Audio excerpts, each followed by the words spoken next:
Bonjour les enfants, voici la leçon C4 des défis calcul. Tu vas apprendre à calculer des soustractions jusqu'à 10. C'est quoi une soustraction? Tu ne connais peut-être pas encore le mot, mais tu as sûrement déjà dû en faire dans ta tête. Par exemple, j'ai 6 bonbons et tu en donnes à la maîtresse. Tu en enlèves et tu vas regarder combien il te reste dans ton sac. Tu as fait une soustraction. Quand on fait une soustraction, on enlève quelque chose et on regarde combien il en reste. Comment écrit-on une soustraction? Pour faire des soustractions, on utilise le signe moins qui s'écrit comme ça. Il se lit moins. Dès que tu vois le signe moins, cela veut dire qu'il faut enlever. Je reprends l'exemple des bonbons. J'ai 6 bonbons. J'écris donc 6. Et on en donne 2. On écrit donc moins, parce qu'on en a enlevé, 2. Je sais que ça fait 4. Mais pour écrire la réponse, on n'écrit pas le 4 à côté du 2. Comme pour l'addition, on va écrire égal 4. Je vais donc lire le calcul. 6 moins 2 égale 4. On va faire un premier exercice pour apprendre à lire les soustractions. Voici le calcul. Mets la vidéo sur pause pour le lire. La réponse était 9 moins 2 égale 7.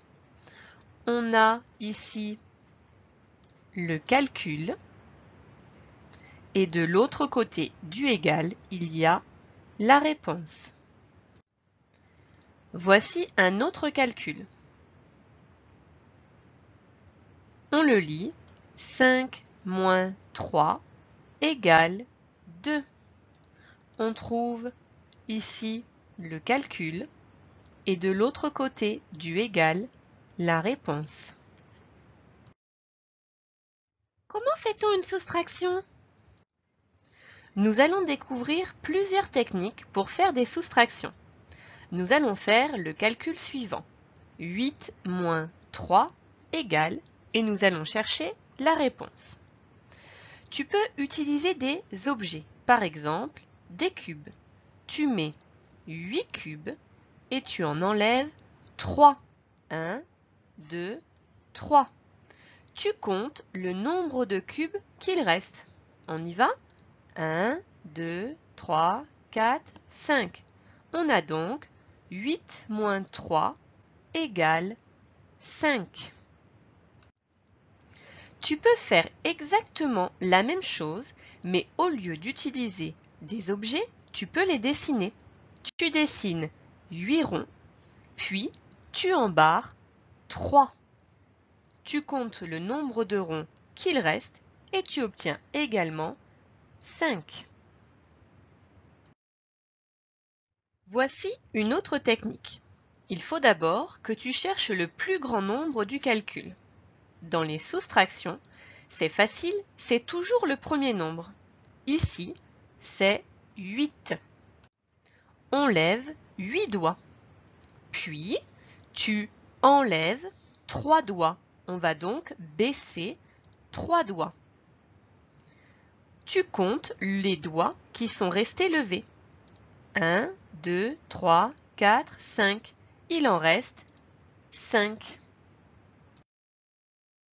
Tu peux aussi utiliser la frise numérique. Tu prends le plus grand nombre. Ici, c'est toujours 8. Tu places ton doigt sur le 8 de la frise. Ici, il faut enlever 3. On va donc se déplacer de 3 cases. Mais attention, on doit se déplacer en arrière car on enlève, on fait une soustraction. Regarde bien, on y va. On enlève 3. 1, 2, 3. Et on arrive sur 5. Attention, tu ne dois pas compter la case sur laquelle tu démarres. Il faut reculer. Ici, on a donc bien 8 moins 3 égale 5.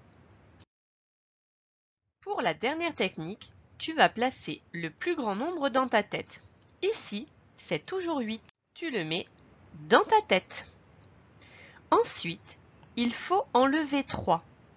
Donc, on va lever 3 doigts. Et on va compter à l'envers. Avant 8, il y a 7, 6, 5. On obtient encore 5. Cette technique est intéressante car elle t'aidera lorsque tu n'auras pas assez de doigts pour représenter le plus grand nombre de la soustraction. Tu as vu, dans le calcul 8 moins 3, le plus grand nombre était en premier. Et pour les soustractions, cela sera toujours le cas, contrairement aux additions. Regarde bien. Si j'ai 3 bonbons et que je veux en donner 8, est-ce que je peux? Eh bien non, je ne peux pas, car je n'ai pas assez de bonbons. Donc, on ne peut pas écrire 3 moins 8. Cela n'est pas possible. C'est pour cela que le premier nombre du calcul sera toujours le plus grand dans une soustraction. Si tu as d'autres techniques qui fonctionnent, n'hésite pas à les utiliser. Plus tard, à force de t'entraîner, tu n'auras plus besoin de tes doigts ou d'objets car tu connaîtras beaucoup de calculs par cœur. On appelle ça le calcul mental. C'est quand tu fais tout avec ton cerveau. En attendant, tu peux t'entraîner avec les défis calcul et n'hésite pas à regarder plusieurs fois la vidéo si tu en as besoin. À toi de jouer!